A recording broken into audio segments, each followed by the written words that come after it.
Something has shifted in you. Not dramatically, quietly, subtly, but enough that the air around you feels different. You don't react the way you used to. Conversations that once pulled emotion out of you now barely move the surface. You pause more, you say less, you observe, and they notice. They can't explain it, but they can feel something changing. Your silence lingers longer. Your eyes hold contact without needing approval.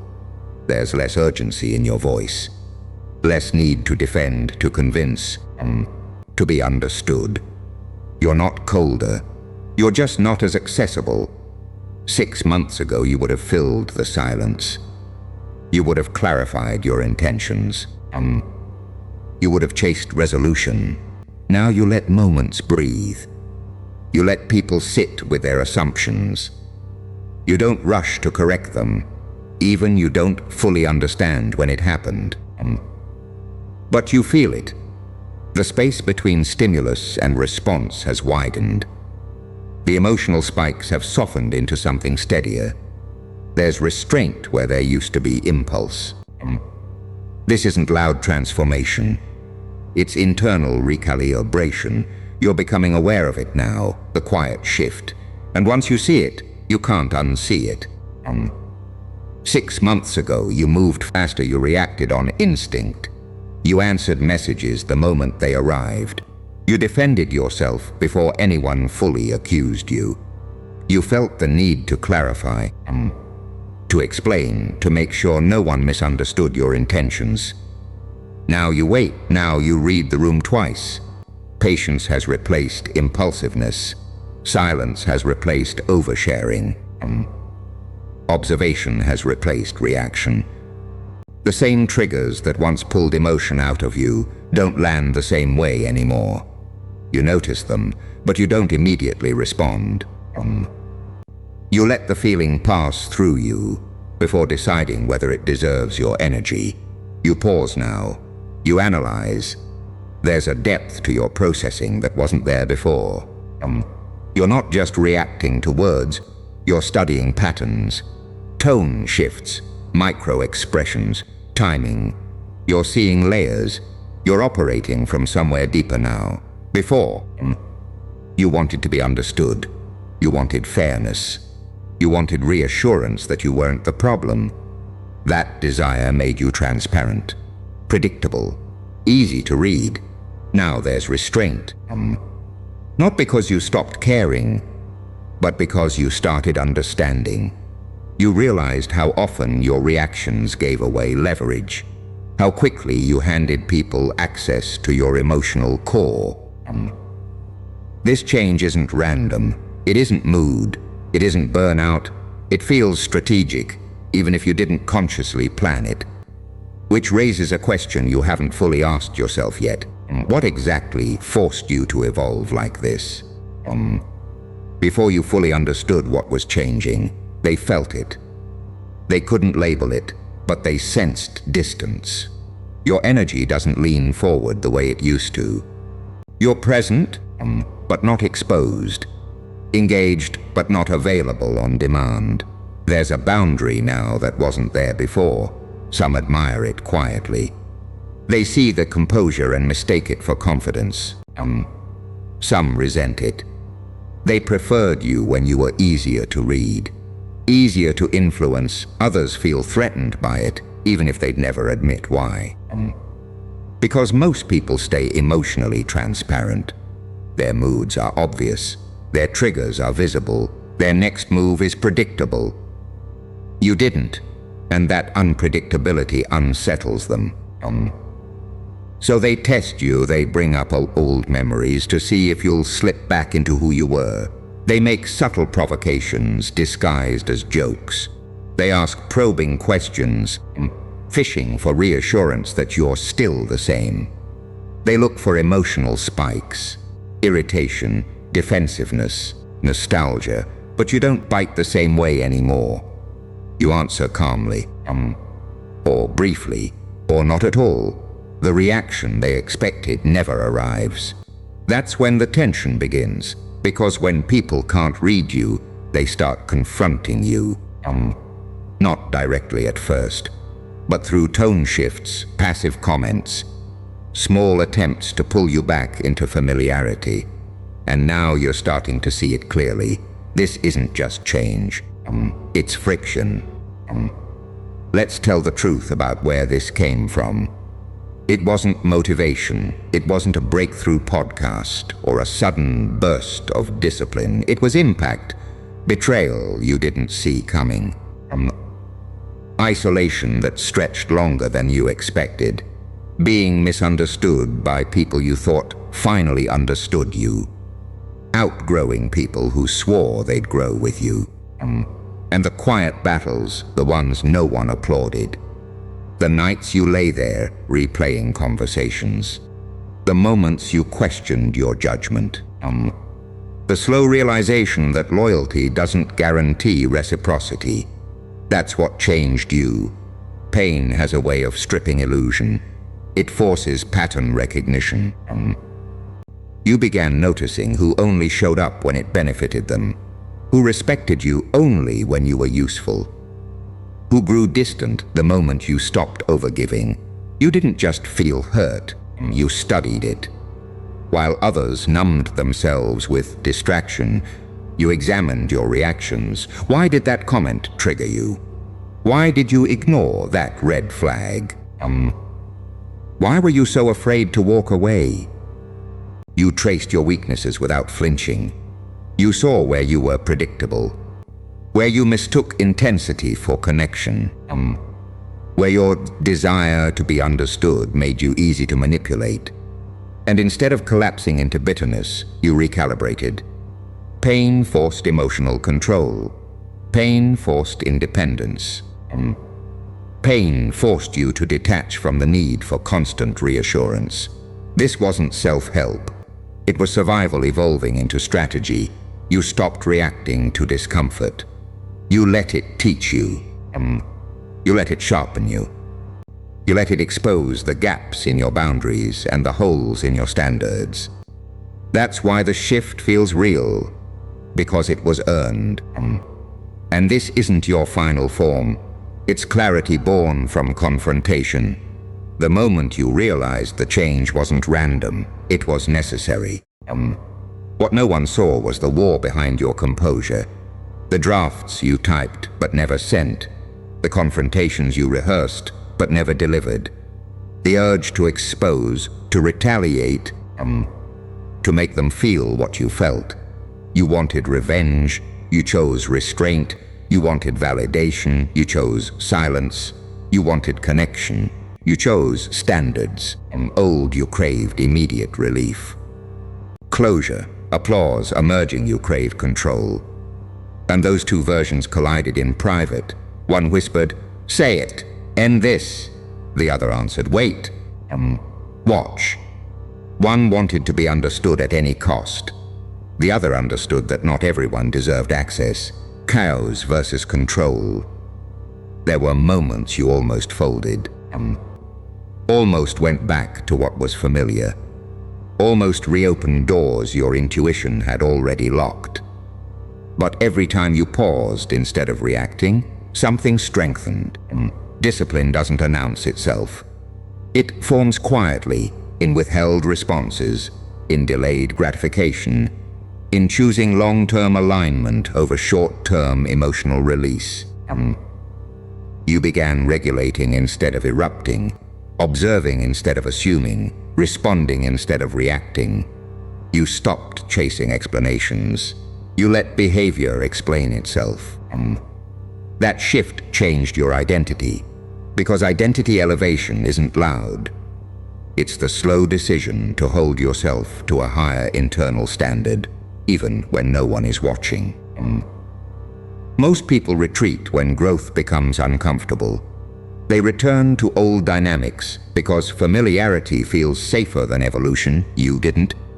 You endured the discomfort of silence, the tension of unresolved conversations, the loneliness of higher standards, and in that discomfort, something steady began to rise.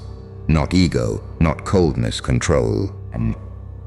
The kind that doesn't need to prove itself. The kind that builds internal power. Quietly, deliberately, until it becomes your default state. Growth has a side effect no one warns you about. It gets quiet. Conversations that once felt engaging now feel predictable. You hear the pattern before the sentence finishes. You see the motive beneath the words. Small talk doesn't irritate you, it exhausts you. You're not judging. You're noticing, and noticing creates distance. You start realizing that not everyone can meet you where you are mentally. Not everyone wants to. Some are comfortable looping the same stories, the same complaints, the same cycles. You used to participate, now you observe. That's when the loneliness sets in, not dramatic loneliness, not isolation in a crowded room. Just the subtle awareness that you're no longer fully aligned with spaces that once felt natural. This is the phase where most people shrink themselves. They laugh a little louder than they feel. They downplay their standards. They've outgrown just to feel included again. Familiarity is tempting. Comfort is convincing. Most people go back. You didn't. You chose the long-term alignment over short-term acceptance. You chose internal congruence over external approval. You let the distance exist instead of collapsing it. That's quiet strength, because it takes discipline to sit with evolution when it costs you familiarity. And this is where the transformation becomes rare, not when you change, but when you refuse to shrink back. Something subtle has shifted in how people experience you. You don't over-explain anymore. When someone misunderstands you, you let the misunderstanding sit. When a conversation ends without closure, you don't chase it down. When you're building something new, you don't announce it prematurely. You've stopped leaking your next move. And that changes everything. Emotional scarcity increases psychological presence. When everything about you is immediately accessible, there's no depth to explore, no layers to unfold. But when access is measured, your presence carries weight. This isn't ego, it's filtration. You've learned that constant availability invites casual treatment, that overexposure weakens intrigue, that explaining yourself to everyone dilutes your clarity. Now access is earned, time is earned, vulnerability is earned. Your full emotional landscape is earned. They can feel something changing because they can't read you instantly anymore. You don't react on cue. You don't provide predictable reassurance. You don't reveal your position before understanding theirs. There's space between stimulus and response now. That space is power. Detachment isn't coldness. It's maturity. It's the ability to feel deeply without displaying everything impulsively. It's knowing that not every thought deserves expression, and not every emotion deserves an audience. You still care. You still feel intensity. You still desire connection. But you decide who gets to see it. And that decision alone reshapes your relationships. Some will step forward and meet the new standard. Some will fall back when they realize access isn't automatic. Either way, you remain steady. Because this isn't about withdrawing from the world. It's about engaging it with control, and control, when mastered, turns transformation into influence. This is where your power changes form. It's no longer sharp or reactive. It's calm, measured, deliberate. You don't need to dominate rooms anymore. You observe them. You notice who speaks to fill silence and who speaks with intention. You see who performs confidence and who embodies it. And you don't compete for space. You conserve it. You don't rush decisions to prove certainty. You calculate them. You let information reveal itself fully before you move. Where you once felt pressure to respond immediately, you now allow strategic delay. Silence has become an advantage. Loud personalities still equate volume with influence. Reactive people still confuse intensity with strength. They argue quickly, commit quickly, regret quickly. You've learned that real leverage is subtle. It's in timing, in restraint, in choosing when not to engage. It's in letting others underestimate your stillness while you assess the terrain. You're operating from somewhere deeper now, not from ego, not from insecurity, not from the need to be seen as powerful, but from internal alignment. Your steadiness unsettles people who rely on chaos. Your composure exposes instability without you saying a word. You don't correct everyone. You don't challenge every assumption. You select your moments. And because of that, when you do speak, it lands. This is power without noise, unforced, unrushed, unshaken, and it doesn't demand attention. It commands respect quietly. Picture yourself 1 year from now, not louder, not flashier, sharper, disciplined in ways that feel effortless, emotionally unshakable in rooms that used to intimidate you. Strategically positioned. Because you stopped reacting and started thinking long-term, that version of you exists. And it's being built by what you're doing right now. By every message you don't send, by every boundary you maintain, by every moment you choose refinement over release. Growth isn't constructed in dramatic breakthroughs. It's constructed in repeated restraint, in private corrections, in quiet upgrades no one applauds. This isn't your final form. This is the transition stage. The uncomfortable middle, where you're no longer who you were, but not yet fully who you're becoming. Where your habits are tightening, your standards are solidifying. Your emotional reactions are being replaced with intentional responses. Most people interrupt this stage. They announce their growth too early. They seek recognition before results. They trade discipline for validation. You don't.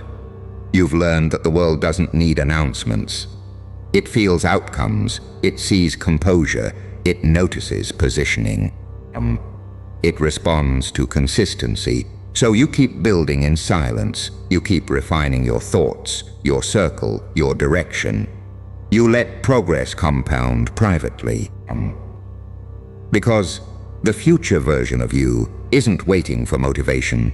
It's watching for discipline. And every controlled decision you make today strengthens its foundation. You're not chasing dominance. You're becoming it calmly. Everything is quietly changing around you. Not because you forced it to, because you changed first. Your reaction shifted, your standards sharpened, your silence deepened. And as you adjusted internally, the external world began rearranging itself in response. You don't need validation for this version of you. You don't need applause to confirm growth. You don't need witnesses to justify discipline. What you've built is internal, controlled, observant, internally powerful. You walk into rooms differently now. You listen differently. You decide differently. There is no rush in you, no desperation to be understood, no impulse to prove. That calm is not weakness, it's dominance refined. You know who you are becoming, even if no one else fully sees it yet. And that certainty removes the need for noise. So stay quiet, stay disciplined, stay evolving. They'll understand eventually, or they won't. Either way, you're moving forward.